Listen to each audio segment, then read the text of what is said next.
Inevitável extrair petróleo a até 7.000 metros de profundidade.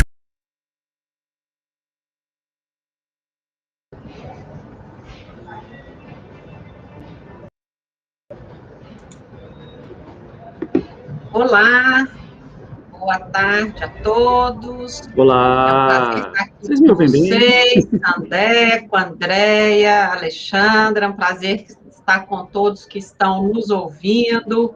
Vamos aqui ter uma tarde super incrível. Tenho o prazer de estar mediando esse bate-papo. Eu tenho certeza que vai ser fantástico, porque eu estou aqui com 3 pessoas incríveis. E vamos falar sobre um tema também maravilhoso, desafiador e importantíssimo para o nosso país e para as vidas de todos nós brasileiros, na verdade, para todo mundo, né?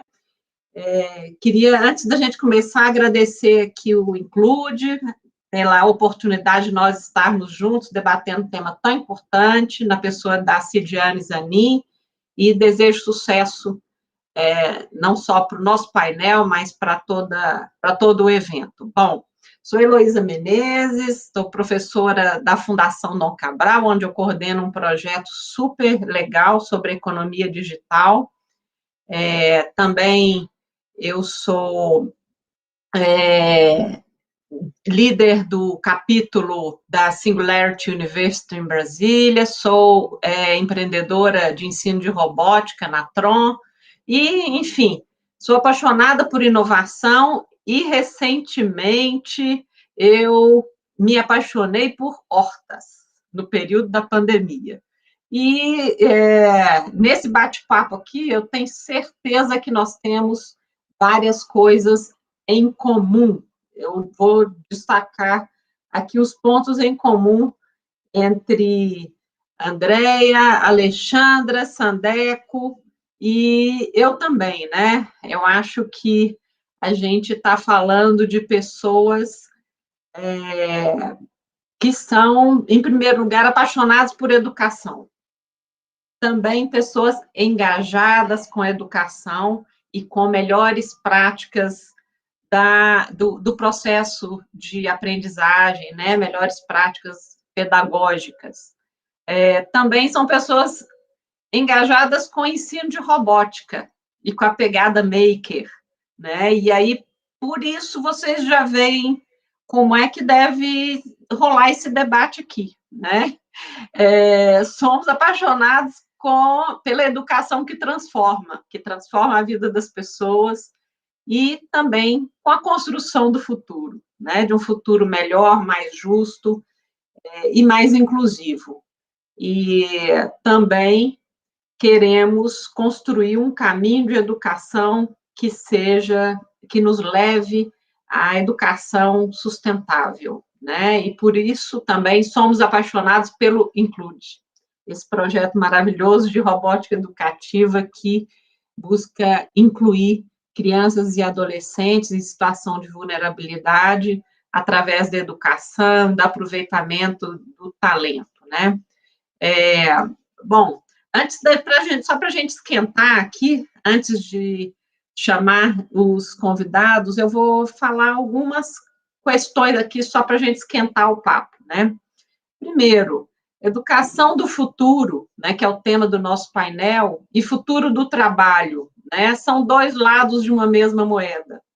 E aí, repito, educação do futuro e futuro do trabalho. Não estou falando do futuro do emprego, né, porque eu, como ex-diretora do Sebrae, né, eu tenho claro que, e também vamos estar falando sobre isso aqui, que o empreendedorismo ganha força nesse cenário atual e futuro, né, que a gente precisa educar as pessoas para a vida, educar as pessoas não só para terem um emprego, né, mas também para adquirirem a capacidade, né, em qualquer idade, em qualquer faixa etária, nossas crianças, nossos jovens, adultos e também os idosos, né, para terem a capacidade de aprenderem sempre, para serem sempre úteis, independente de terem emprego, né? Então, além da aprendizagem para toda a vida, o que é fundamental,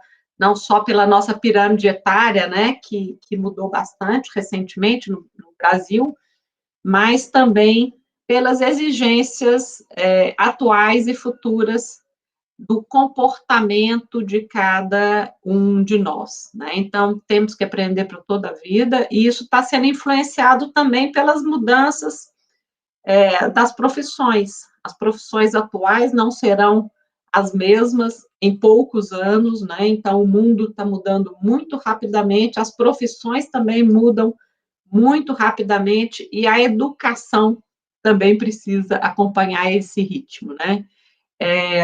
A gente fala muito hoje de transformação digital, e esse tema também entra no universo das escolas, entra também no universo do ensino da educação informal, né? A gente precisa também fazer a transformação digital do nosso ensino, né? Assim como as profissões estão mudando com grande velocidade, a educação deve ser capaz de mudar, de lidar também com a mudança, desenvolver a capacidade de permanentemente revisar as profissões, de se reinventar e, acima de tudo, ter a capacidade de resolver problemas.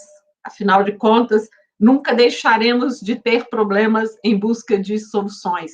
E a educação cumpre papel fundamental nesse aspecto, né, de resolução de problemas, seja eles problemas que estão no bairro, na própria escola, na comunidade, no país, e também existem desafios globais. Estamos ainda no período pandêmico, né? E a educação foi um dos setores e uma das atividades mais afetadas durante a pandemia. A gente vai falar um pouquinho também sobre isso, tá? Como é que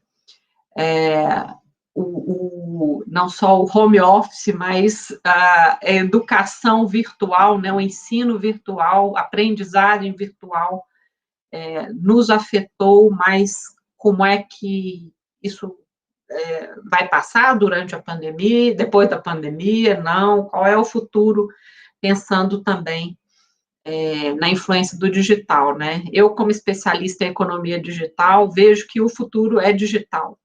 Em muitos segmentos, o presente já é digital, e a pandemia fez com que os alunos e professores tivessem que se adaptar muito, muito rapidamente, né? E mostrou também grandes problemas, afetando a própria educação.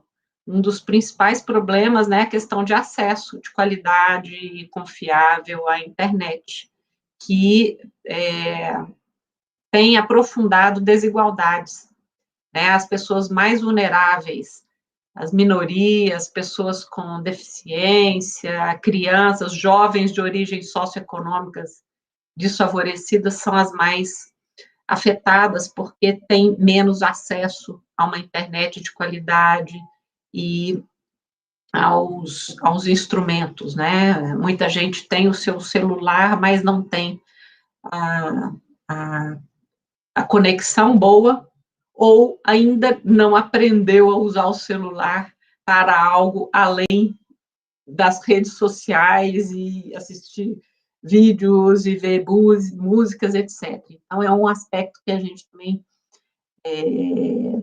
precisa aprofundar para aproveitar o que há de bom nesse ensino online, né? E que pode permitir, inclusive, as tecnologias, né, de informação podem permitir, inclusive, personalização do ensino, a personalização em massa, né? E a tecnologia, vamos discutir aqui hoje, né, como é que a tecnologia deve ser tratada nessa educação do futuro. Bom, vamos lá. Vamos começar com os nossos convidados. Meninas primeiro, né? Já falei dos nossos pontos em comum e gostaria que vocês, Alexandra, Andréia e Sandeco, no início se apresentassem para chamar a atenção das especificidades do trabalho seus, mas principalmente vocês falassem um pouco sobre a sua experiência na educação e quais as práticas que vocês têm adotado para uma educação do futuro. E que educação do futuro é essa para vocês? E o que mudou durante a pandemia? As mudanças vieram para ficar ou vocês acham que, acabando a pandemia, voltamos para uma educação do modelo tradicional? Vamos lá, vamos começar por Alexandra.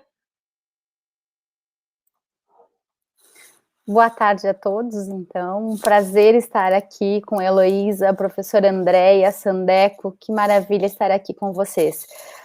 Além da educação, da paixão pela educação, Heloísa, eu também cultivo bonsais aqui em casa e faço um MBA em agronegócio. Então, para conseguir também conciliar não só na educação, mas a educação online, né, que está presente nos nossos dias. A pandemia, inclusive, fez com que eu pudesse fazer outras coisas, né, ir para outras áreas de conhecimento. Então, na atualidade, eu desenvolvo projetos na área de programação para crianças e adolescentes, com toda essa pegada maker, né, com professores de educação básica, da aprendizagem ser significativa. E aí, quando a Heloísa provoca, e na pandemia, de que forma isso aconteceu? Então, a gente continuou tendo aulas online, os recursos tecnológicos que eu utilizava no presencial, eles foram maximizados nesse momento pandêmico. Então, eu utilizei muito mais recursos digitais, simuladores, né, dentre simuladores, softwares, games, plataformas também com gamificação, além de plataformas gamificadas, a personalização, como a gente já tem algumas para educação básica, inclusive, disponíveis gratuitamente. Então, eu consegui utilizar, potencializar os recursos digitais. E toda a parte socioemocional que eu desenvolvi com os meus alunos foi eu poder estar com as famílias, conhecendo os animais de estimação de cada um deles, conhecendo um pouquinho da família. Então, da mesma forma, como a gente tem aquele aluno na sala de aula presencial, que às vezes não conversa, no digital ele fecha a câmera. A gente não enxerga o que tem por trás. Mas muitos alunos, eu conheci os filhos, eu conheci o pai, a mãe que assistiam às aulas, inclusive. Em um momento, eu trabalhando com razão e proporção, a avó me ajudou a fazer sagu, porque um dos alunos falou, professora, a gente pode trabalhar razão e proporção? Falei, claro que pode. Para a aprendizagem ser significativa, para qualquer um dos alunos, em qualquer nível de ensino, eu acredito que ela tem que ser significativa. E o maker traz muito isso, o fazer, ele entender. Por exemplo, eu como professora de física, estava lá eu trabalhando a primeira lei de Newton, a tendência dos corpos em continuar em iminência do seu movimento retilíneo. Ela não significa quase nada, né? Lendo ela em 2 linhas. Alguém interpretou e disse, é possível uma pessoa não ser arremessada para frente, aí vem o cinto de segurança. Uma interpretação muito simples da primeira lei de Newton. O encosto do banco do carro, a centrífuga da máquina de lavar roupa, o processo de centrifugação, na hemodiálise do sangue. Então, como é possível transformar a educação, essa educação que hoje, né, hoje não mais, né, já era um passado, que era uma educação em que se precisava saber todas as fórmulas, aplicá-las, mas ela não tinha tanto sentido. Com o maker, o sentido na educação se tornou muito maior. Então, eu acredito que o futuro da educação, ela vem associada com tudo que o mundo digital pode nos oferecer e também com o que toda a parte de competência socioemocional que nós teremos que desenvolver junto com os nossos alunos, seja presencialmente ou seja virtualmente. Eu acredito muito nisso, que a educação vai se fazer nessa forma. Legal, Alexandra, ótimo, Vicenta. E você trouxe elementos muito legais, né? Que muita gente acha que o virtual desumaniza, né? Você trouxe exemplos aqui de como esse ensino à distância trouxe elementos de humanização, né, no processo, no relacionamento entre professor e os alunos, inclusão da família no processo, e também você trouxe um elemento fundamental, né, dessa visão do maker, a teoria e prática, né, a prática com exemplos diários, isso é fundamental. E legal você, como professora de física também, com a pegada em matemática, né, você linka aqui com uma provocação da Ana Frank, mais meninas na educação STEAM. Né? Muito bom. Nós temos que trabalhar, né, essa inclusão, e essa inclusão acontece muitas vezes no ensino básico e fundamental, e depois as meninas vão deixando, por vários motivos, a tecnologia, o interesse nessas ciências, né? Uma coisa para a gente resolver aí no futuro, na educação do futuro e na vida, né, no nosso dia a dia, né? Por que as meninas perdem o interesse pelas exatas, né? Também tem família, tem a sociedade para ser trabalhada. Andréia, vamos lá. Como é que é a sua experiência prática na construção da educação do futuro e como é que você vê as perspectivas para essa evolução da educação no Brasil e no mundo? Então, eu sou a Andréia, minha formação de base é matemática também, mas depois fui para mecatrônica, então eu sou mestre em mecatrônica, e atualmente atuo no Instituto Federal da Bahia. E, assim, fui muito contemplada na fala da Alexandra, assim, em vários pontos, né, e queria, assim, chamar a atenção, né, uma relação, assim, desde a primeira Campus Party que participo, né, e eu estava relembrando uma que eu participei em 2018, foi 2019, em Natal, né, que estávamos falando sobre a importância da inclusão, né, para transformar a educação, né, a importância da inclusão de vários sentidos, inclusão de mulheres na área de tecnologia, a inclusão de pessoas com deficiência, pessoas com necessidades específicas, e a inclusão, né, com pessoas socio-vulneráveis. E aí, muito na sua fala, Alessandra, a gente vê que, de fato, a educação, ela tem essa importância, e se faz cada vez mais necessário, não só estratégias para melhorar a qualidade, né, porque a gente tem, em muitas realidades, simplesmente a aula online sendo reproduzida a aula do presencial, né, a aula do remoto sendo reproduzida sem mudar estratégias, né, então eu estava conversando, né, com um amigo dizendo, se a aula presencial ela já era chata, imagine essa aula, né, agora online da mesma forma, né, onde o aluno está com vários desafios maiores para poder lidar, né, em casa, com barulho, muitos, e aí quando a gente vai indo para uma questão, pessoas com maior vulnerabilidade social, isso é mais difícil ainda, né, porque muitas vezes tem que cuidar do irmão e tem que assistir aula, e nisso o professor lá está com a mesma estratégia. Então, quando você faz estratégias que envolvem a família, que envolve, né, as atividades do dia a dia, que envolve o trazer prático, como a Alexandra falou, isso transforma, né, isso você traz a qualidade, eu concordo com o que foi dito aí, né, esse novo formato, ele veio para ficar, na verdade, o que a pandemia trouxe, na minha opinião, foi antecipar um pouco o que já estava sendo previsto, né, o que a gente sabia que era o caminho, né, ela veio fazer isso de uma forma mais abrupta, né. Então, eu também, assim como a Alessandra, tenho utilizado muitos simuladores, jogos, né, e recentemente, né, atuo também com torneios de robótica, incluindo jovens para participar de torneios de robótica, Olimpíadas, competições, porque isso faz com que desenvolva não só mais habilidades, né, técnicas, mas as habilidades comportamentais também. E uma das atividades que estávamos fazendo remotamente, né, por conta de um questionamento técnico, né, sobre o cálculo da força do robô. Aí veio um pai, né, que ajudar o filho. E nisso partiu de um questionamento técnico e começamos a trabalhar questões de valores e envolveu daquela situação toda a família de todos os alunos que estavam ali participando. Então, isso foi uma atividade, né, que nesse torneio a gente trabalha não só as habilidades técnicas, mas os valores também. E o que a gente estava planejado para aquele dia, que era desenvolver habilidades técnicas, a gente acabou desenvolvendo os valores, que são as habilidades comportamentais.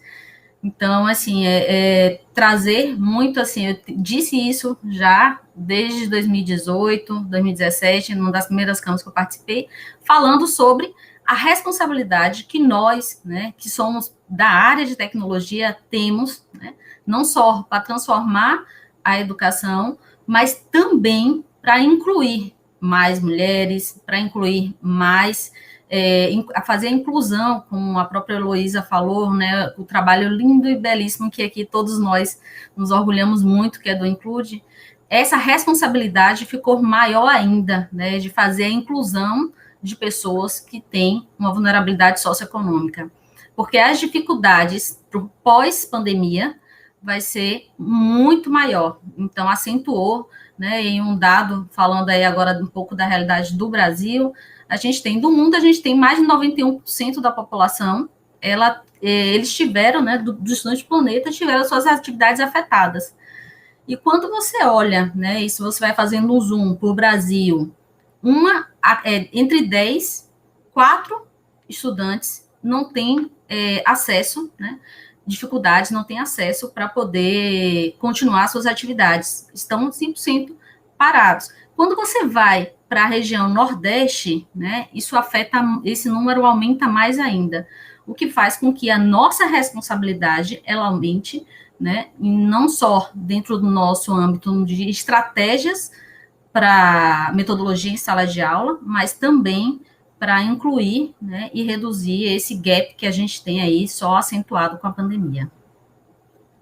Ótimo, Andréia. Também trouxe elementos riquíssimos, né, além da questão da inclusão, o desafio que os educadores têm, e não só quem está na sala de aula, não só os professores, né, mas todo mundo envolvido no processo pedagógico, que é nesse modelo que veio para ficar, né, quem está nos acompanhando está colocando também seu posicionamento, né, de que veio de fato para ficar, mas traz um desafio não só transpor o conteúdo e a forma de dar a aula, né, que era no presencial, método do passado, né, de 2 séculos atrás, para o virtual. Esse é um grande desafio, eu acho que essa vai ser a riqueza do trabalho de quem consegue transformar a educação. E falando em transformar, vamos chamar aqui Sandeco. Sandeco, você já está com a torcida organizada ali se manifestando, e eu acho que você tem uma torcida justamente porque você tem uma experiência, uma prática que realmente provoca uma transformação na forma de educar. Fala aí um pouco sobre a sua experiência, Sandeco, e como é que você vê a educação do futuro.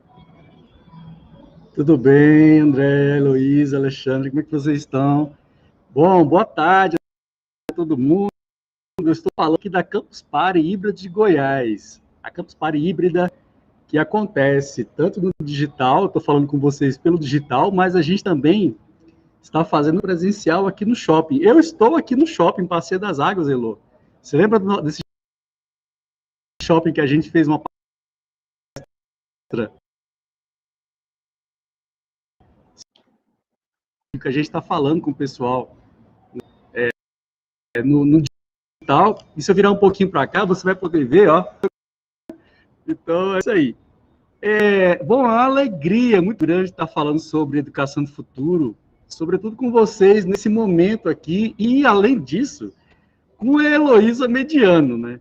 Porque a professora Heloísa, a gente, em 2019, ano retrasado, quando a gente teve a Campus Party Goiás presencial, aqui nesse mesmo shopping, né, no Passeio das Águas, aqui em Goiânia, a gente fez uma palestra exatamente sobre educação, né?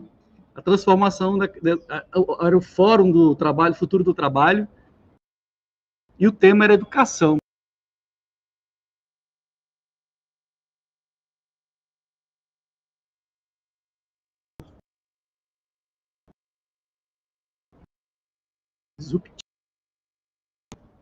E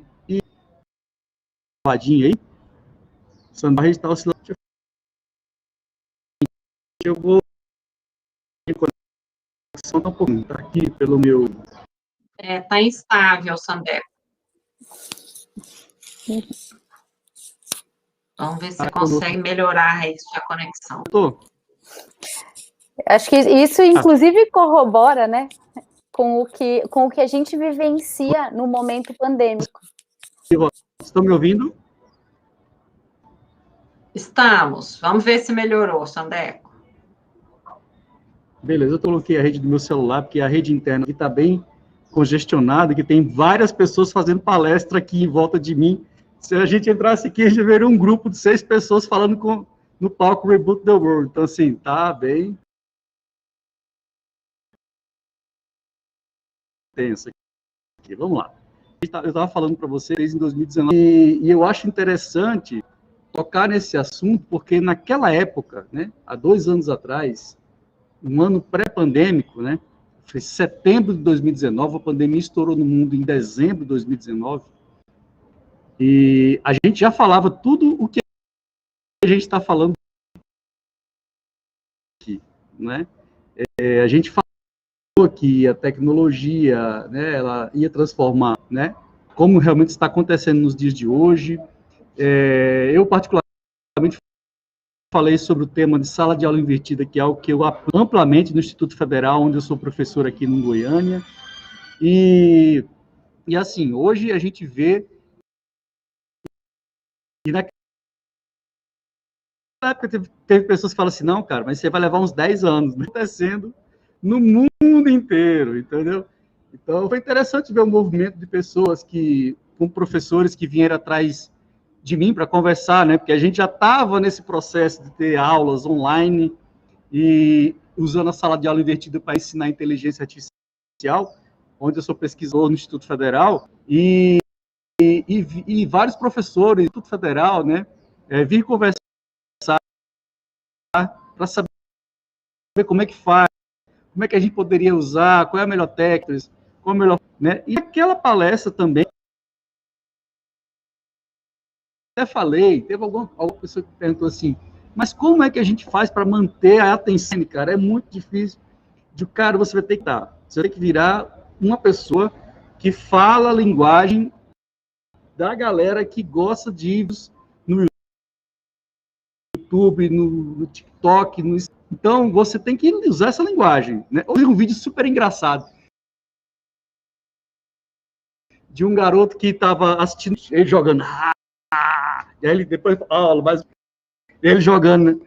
Então, como a André e a Sandra falaram aí, né, a gamificação na aula, a forma como você vai expor o conteúdo, tudo isso faz diferença na aula, né? E eu acho assim, como eu já venho fazendo isso desde 2017, então esse ano eu tive uma oportunidade muito boa de passar o conteúdo para frente para os meus colegas de trabalho, né? E ver isso acontecendo com os outros colegas de trabalho também, e eles começarem a se apaixonar por isso. Legal. Então, ver essa concretização do que a gente estava falando na campus passada aqui em Goiás, agora, eu acho que para mim, assim, é uma grande satisfação, sabe, Heloísa? Eu fico muito satisfeito com tudo isso, porque a gente plantou uma semente que fez bastante sentido. Na palestra, estava sentado na frente do palco o subsecretário de inovação, que atualmente é o secretário de inovação. Ele subiu de posto, digamos assim. E, a partir daquela palestra, houve-se a ideia de criar uma escola do futuro aqui em Goiás, E a gente usa, né, montamos 2 estúdios dentro da Escola do Futuro, no governo do estado, e a base da técnica é exatamente a questão da sala de aula invertida que a gente usa na escola, né? Não conseguimos efetivar, agora está online, só online, mas a ideia é que agora a palavra do momento é o híbrido. O híbrido veio para ficar. Nunca mais sairá das nossas vidas, né? Quer seja as aulas, reuniões, a vida agora virou uma vida híbrida. E é isso. Eu fico muito feliz em saber que a gente está nesse processo de educação e atingir cada pessoas, né? Legal. Muito bom, Sandeco. A gente realmente, naquela ocasião, falava de uma educação do futuro que todo mundo já sabia que viria, mas, como tudo, foi, né, a pandemia nos trouxe o susto que faltava. Né? Muitas vezes a gente precisa de um susto para nos forçar a sair de uma situação, né, cômoda. Como? Fez nascer a fórceps, né? Isso! E aí, agora a gente está com uma grande oportunidade nas mãos, né, de usar mais tecnologia. Você falou de sala de aula invertida, a gente pode ver pela frente também mais uso da tecnologia na sala de aula, né? Hoje a gente já, além da sala de aula invertida, hoje tem várias ferramentas que permitem, né, separar numa aula virtual, separar em grupos, permitir a colaboração, né, como se as pessoas estivessem trabalhando em grupos, né, separados, mas, enfim, a gente está com uma grande oportunidade na mão e tem muita coisa já pronta ou sendo preparada também com, por exemplo, realidade aumentada, né? A realidade aumentada pode ser uma ferramenta fantástica para qualquer aluno que está em qualquer lugar do mundo, ou qualquer professor que está em qualquer lugar do mundo, como se estivesse fisicamente dentro da sala de aula. Então, assim, um recado, né, que a gente pode dar aqui para os educadores, para os diretores de escola, coordenadores, é de ter uma atenção especial às tecnologias que estão aí disponíveis, né? Não só essas tecnologias de inteligência artificial, realidade aumentada, mas o uso da robótica também é fundamental para a gente trabalhar até a questão das habilidades, né? Vamos fazer uma nova rodada aqui de conversa, né? Vamos chamar a Alexandra. Alexandra, você trouxe na sua fala uma coisa bastante legal, né? E já é sabido, sempre foi sabido, a importância da família na educação, né? E agora, tudo misturou. A casa é o escritório, é a sala de aula, é a casa onde as pessoas dormem, comem, vivem bons e maus momentos em família. Então, agora, todas as situações boas e os conflitos de todos os ambientes da família estão sendo trabalhados, estão acontecendo dentro das nossas casas. Seja nesse ambiente, ou seja, num futuro híbrido, né, qual é o papel da família na educação do futuro? Bom, Heloísa, falar de família, né, é o suporte, é todas as pessoas que nos apoiam o tempo todo. Queria pegar a fala do Sandeco, inclusive, quando ele falava de sala de aula invertida, né? O quão é importante a gente utilizar metodologias que a gente consiga atingir esses alunos. Na sala de aula invertida, a mãe de um aluno pediu para mim: prof, o que tu colocou lá na pré-aula? Eu achei tão interessante aquele videozinho que eu até compartilhei ele com o restante da família, porque foi tão legal que eu achei válido compartilhar ele. Durante a aula, ela trouxe o case para que a gente pudesse desenvolver muito mais e aprofundar. Então, o recurso utilizado, a metodologia, ela tem que ser com intencionalidade. Então, eu queria atingir aqueles alunos, automaticamente atingir todo o meio familiar dele, que inclusive foi para o grupo da família, né, no relato, na aula online. A família, ela tem um papel muito importante, né, na vida dos jovens, na vida de qualquer ser humano.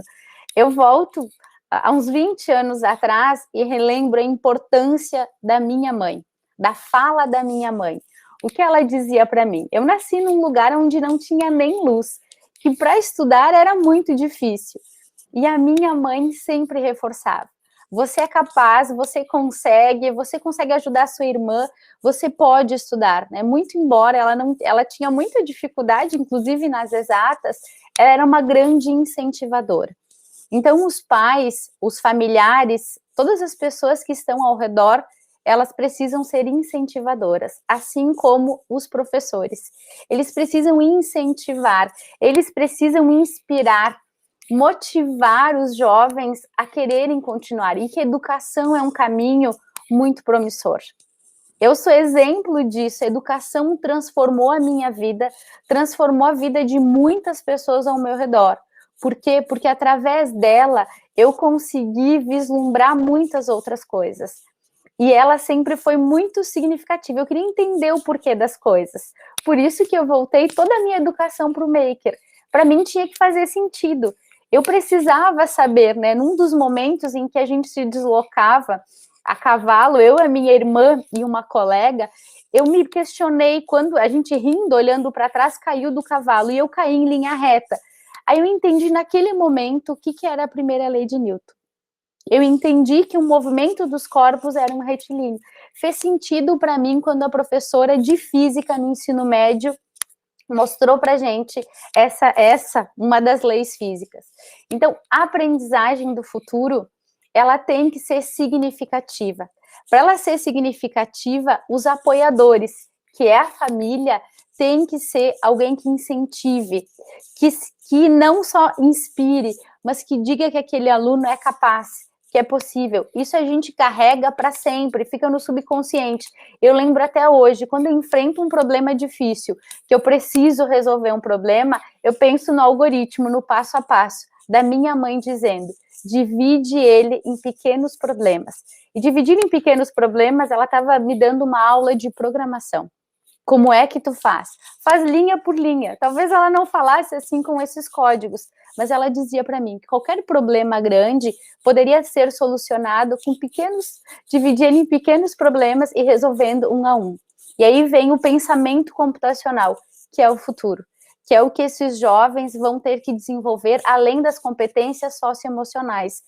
A matemática, a forma de se comunicar, né, seja por um vídeo de 30 segundos, seja, né, utilizando inclusive as redes sociais, utilizando personalização do ensino. Então, eu acredito muito que o futuro é exatamente isso. Ele é um futuro em que nós engajamos pessoas por histórias que nós vivenciamos, inclusive, pelas histórias dos nossos alunos, é entender, né, nesse contexto, tudo que o Include faz. Ele vai para o meio, neste meio ele consegue inserir, modificar, respingar em todos que estão lá. A educação não mudou minha vida, ela mudou a vida dos meus irmãos, da minha família, dos meus vizinhos, da comunidade onde eu nasci. Inclusive veio para cá, dos mais de 20 mil alunos que estiveram comigo nesses 20 anos que eu trabalho com educação. Então, ela tinha que ser significativa, ela tinha que fazer o mesmo sentido que fazia para mim.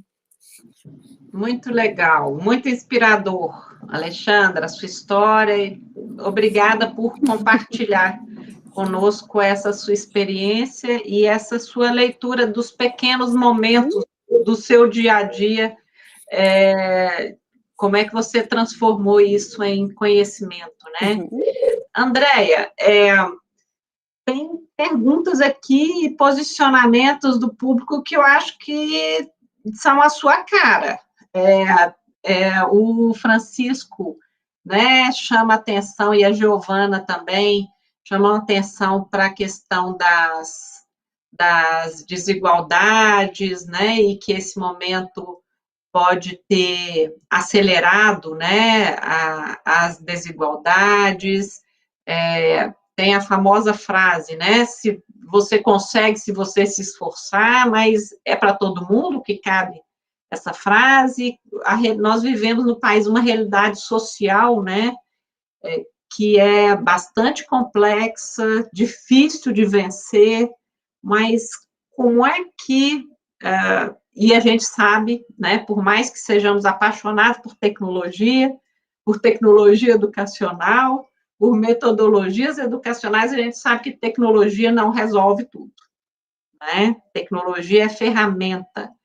Como é que a gente pode trabalhar no dia a dia do processo educativo para sermos atores nessa redução da desigualdade, e como é que as habilidades socioemocionais, o treinamento de habilidades socioemocionais, né, com professores, alunos e toda a comunidade da educação pode ajudar nessa construção de um país mais inclusivo. Obrigada pela pergunta, Elô. E o Francisco também, eu acho que ele trouxe bons questionamentos, como a Cidiane se posicionou aí, né, e que traz, né, inclusive na nossa fala, a gente já tinha colocado, né, a importância, se a gente olha para um cenário mundial, isso já é um fator crítico, quando a gente olha para a nossa realidade no país, até antes da pandemia, né, brasileiros entre 19 a 20 anos de idade, por volta de 10 milhões, não haviam completado alguma das etapas do ensino básico, né? Isso antes da pandemia.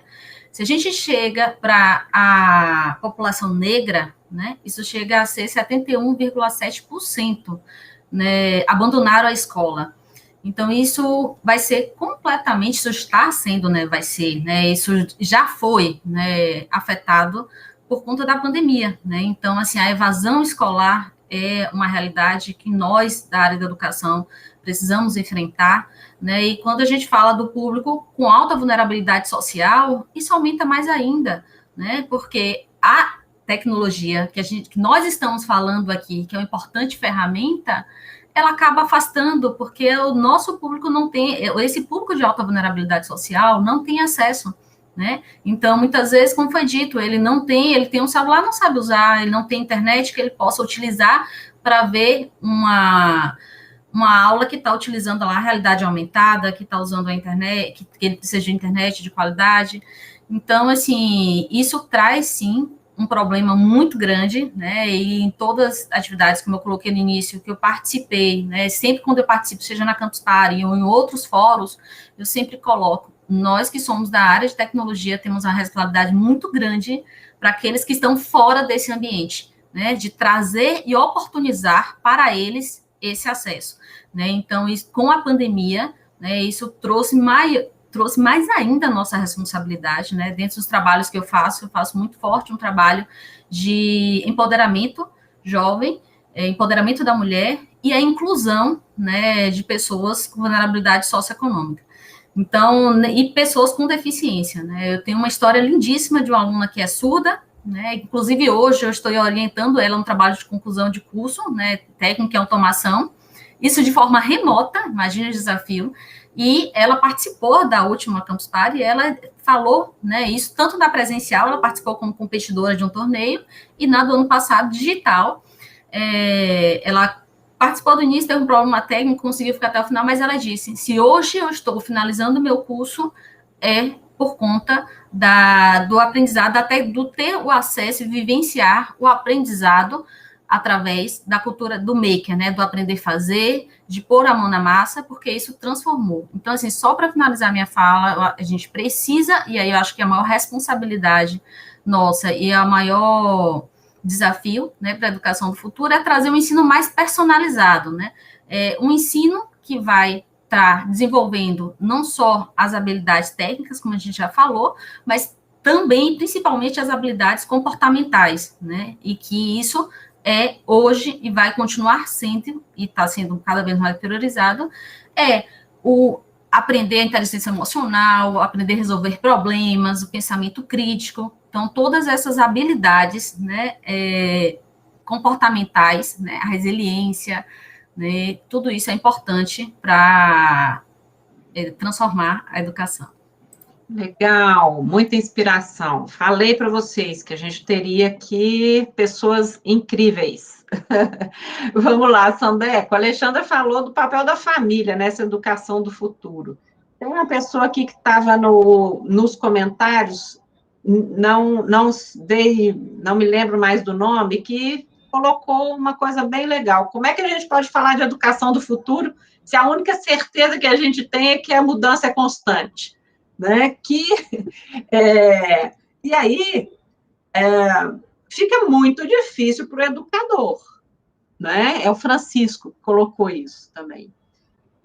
E o educador, o pobre coitado do educador, que fica lá, se vira nos 30 na sala de aula, como você, Sandeco, para tentar atrair os alunos, deixar a aula mais motivadora, trazer um futuro para o presente. Qual é o papel do professor e como é que ele consegue lidar com essa mudança com velocidade tão permanente? Qual é a dica que você pode dar também para os colegas professores para estarem atentos sempre ao futuro e aplicar isso na sala de aula? Bom, a primeira dica que eu dou é ficar atento ao seguinte, a gente, professor, nos dias e daqui futuro mesmo, é que cada vez mais, e hoje eu acredito que o conhecimento ele não pertence mais ao professor em si, né? O conhecimento hoje inteiro da humanidade está na rede. Isso é um fato, a gente não tem como negar isso, entendeu? Algumas pessoas falam que não, entram naquele processo de negação, né, que o Freud sempre fala, mas é um fato, a gente tem um conhecimento todo hoje na rede, né? Assim, o que a gente quiser aprender hoje, qualquer pessoa que quiser aprender, a gente tem o conhecimento acessível na rede, digamos assim. Agora, a gente tem que pensar, né? Eu queria só responder sobre as coisas que a gente pode fazer para a situação da educação, né? Já que falaram aqui da ampliação da realidade aumentada hoje, do impacto entre a pobreza e tudo mais, uma das respostas é essa aqui, ó. Tá? Pessoal, a gente está dando resposta, a Campus Party tem uma resposta para isso, né? A gente põe a mão na massa, tá? Então, você está falando com professores aqui, né, aqui fazemos parte de um projeto da Campus Party que coloca a mão na massa, não é só papo e não é só conversa de achar, agora a gente tem que a gente tem problema da educação, a educação tem que se fazer alguma coisa. Vamos lá, então. Né? A gente está colocando isso em prática, é o que a Campus Party está fazendo. Então, o papel do professor para mim, o primeiro papel do professor não é ensinar. Nunca foi. Certo? O meu primeiro papel, quando eu entro na sala de aula, quando eu vou ensinar inteligência artificial para os meus alunos, nunca foi ensinar inteligência artificial. O primeiro papel. O primeiro papel que eu tenho que fazer com eles fazer com que eles se apaixonem por aquilo que eu vou ensinar. É motivar, é dar um motivo pelo qual, não é só motivar fazendo festinha, alegria e tal, mas é dar motivo para. O porquê aquilo é uma coisa tão legal. E eu gasto tempo com isso. Eu gosto, porque a gente da academia, eu agora estou falando no superior, né? Os alunos. Nós massacramos os alunos, né? Dentro de uma academia. Não fazemos com que eles se apaixonem pelo conhecimento. O conhecimento, conhecer uma coisa nova, é uma coisa tão maravilhosa, tão apaixonante, tão altamente revolucionária, né? No nosso coração, que pode nos catapultar para um futuro tão... que eu não dou o privilégio, assim, de simplesmente ensinar, sabe? Eu quero motivar, sabe? Eu acho que o meu primeiro papel, o papel do professor, é dar motivo para, é transformar o coração daquele aluno em coração para aquilo que a gente vai aprender.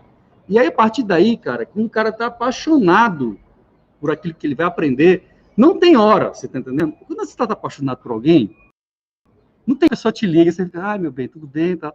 Então, quando você se apaixona pelo conhecimento, não tem hora, sabe? Não tem hora para você aprender, não tem hora.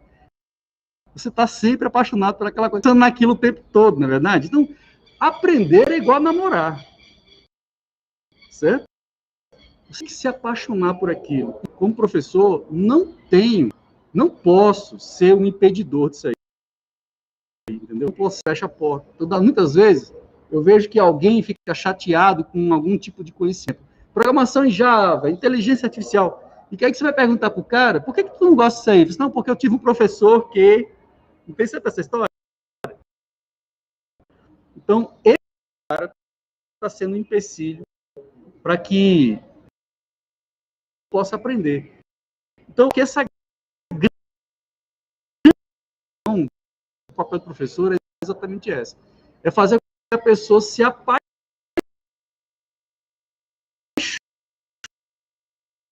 Aí a gente vai ensinar. Mas como, na verdade, uma grande passagem de experiência na rede, e você pode aprender tudo sozinho, nuances e detalhes, você, professor, tem a prática, e isso é que faz. Muito bom, Sandeco. Educar é igual se apaixonar, né? Então, paixão, mão na massa, tem que ter o propósito, isso aí.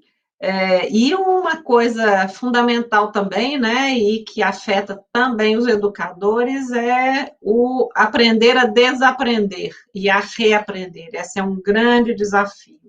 O professor desaprender a dar aula como sempre deu. Isso é um grande desafio. Gente, temos 2 minutos, fazer uma rodadinha de mensagem final aí, começando pela Alexandra, e para a gente agradecer e partir para o próximo painel. Perfeito, muitíssimo obrigada por poder dividir esse momento contigo, Sandeco, meu professor incrível, maravilhoso. Muitíssimo obrigada, Andréia, que privilégio estar aqui contigo. Heloísa, foi incrível, e todas as pessoas que estiveram aqui conosco nos depoimentos, Cidiane, uma bênção mesmo, inclui algo muito maior, ele se torna um propósito de vida para nós. Um beijo no coração de cada um, muitíssimo obrigada por estarem aqui conosco. Andréia, vamos lá, essa mensagem final. Você bem breve também, assim, para mim é uma honra estar aqui com você, Alessandra, Sandeco, Heloísa. É um prazer, né, estar aqui falando com vocês e falando sobre a educação do futuro. Então, aí, concordo com o Sandeco, acho que a nossa grande missão é fazer com que os jovens, as crianças se apaixonem pela educação, né, que transforma. Então, é isso. Muito obrigada, Cidiane, a Francesco, né, e quero estar sempre perto desse projeto que estive desde a concepção, porque ele realmente é um propósito na vida de todos nós que fazemos parte dele, né? Mais inclusão e inclui em todo o país. Legal, isso mesmo, que tenhamos muito mais para ajudar a transformar a realidade desse país. Sandeco, fechando. Em 10 segundos, muito obrigado, pessoal. Lembrem-se, a prática, né? Vamos para a prática. Só falar, não, tá bom? Prática. Convido você para o Includes, tá bom? Um grande abraço.